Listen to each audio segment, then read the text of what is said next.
ایک ہجری میں آپ رسول اللہ صلی اللہ علیہ وسلم پر ایمان لانے والوں کی تعداد صرف 125 ہے، اور اللہ کے حکم سے رسول اللہ صلی اللہ علیہ وسلم بھی مکہ سے مدینے کی طرف ہجرت کرتے ہیں۔ یہ 1 ہجری کا واقعہ ہے، اور 2 ہجری میں غزوہ بدر ہوتی ہے، 3 ہجری میں غزوہ احد، 5 ہجری کے اندر غزوہ خندق، اور 6 ہجری میں صلح حدیبیہ، اور عرب کے لوگوں نے ایک طاقت کے طور پر آپ کو تسلیم کر لیا، اور 7 ہجری میں غزوہ خیبر، اور 8 ہجری میں مسلمانوں نے مکہ کو فتح کر لیا، اور 8 ہجری میں ہی غزوہ حنین بھی ہوئی جو آخری جنگ تھی مشرکین عرب کے خلاف، اور 9 ہجری میں آپ رسول اللہ صلی اللہ علیہ وسلم تبوک کے لیے نکلے 30,000 صحاباؤں کے ساتھ 1.5 لاکھ کی رومی فوج سے لڑنے کے لیے، اور جب رسول اللہ وہاں پہنچے تو رومیوں کا سردار وہاں سے بھاگ گیا، اور تقریباً 40 دن تک رسول اللہ وہاں رہے، اور آپ نے عرب قبائل کے ساتھ معاہدے کیے کہ یا تو تم ہمارے ساتھ آ جاؤ یا پھر کسی کا بھی ساتھ نہ دو، اور رسول اللہ کے پردہ کرنے کے بعد فوراً عرب قبائل مرتد ہو گئے، اور لوگوں نے خود کو نبی بتانا شروع کر دیا، 3 جھوٹے پیغمبر مقابلے پر آ گئے اور خود کی فوج بنا لی۔ حضرت ابو بکر نے ان سب سے جنگ کری، اور 2.5 سالوں میں حضرت ابو بکر نے سارے فتنوں کا خاتمہ کر دیا، اور پھر حضرت عمر کا دور آیا۔ ان کے دور میں مسلمانوں نے عراق کو فتح کیا جو کہ فارسیوں کے پاس تھا، اور شروعات کے ہی سالوں میں جنگ یرموک ہوئی،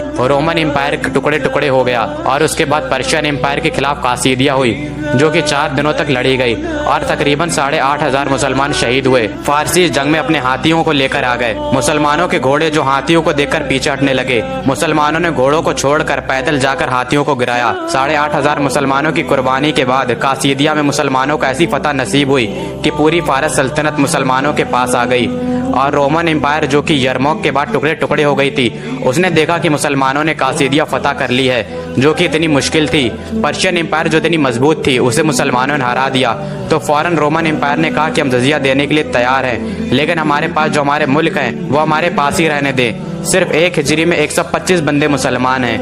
اور 17 ہجری میں 3 بر اعظموں پر مسلمانوں کی حکومت قائم ہے، اور ایسا ریولوشن کبھی بھی دنیا نے نہیں دیکھا، نہ پہلے اور نہ ہی بعد میں، اور ایسا انقلاب کی گلی گلی میں آج بھی انقلاب ہے، اور آج بھی دنیا کے ہر ایک کونے میں اذان ہوتی ہے، لوگ نماز ادا کرتے ہیں، اور اسلامی دنیا کا سب سے تیزی سے پھیلنے والا دین ہے۔ آج 1400 سال گزر چکے ہیں اس انقلاب کو، اور آج 1400 سال بعد بھی انقلابی خلاف ویسی کی ویسی ہے، اور آپ صلی اللہ علیہ وسلم پر آج بھی لوگ اپنی جان دینے کے لیے تیار ہیں۔ یہ انقلاب ہوتا ہے۔ آپ دنیا کی تاریخ اٹھا کر دیکھ لیجئے، کوئی بھی انقلاب اٹھا کر دیکھ لیجئے، کوئی بھی 100 سالوں سے زیادہ نہیں چلا، چاہے وہ فرنچ ریولوشن ہو چاہے رشین ریولوشن ہو،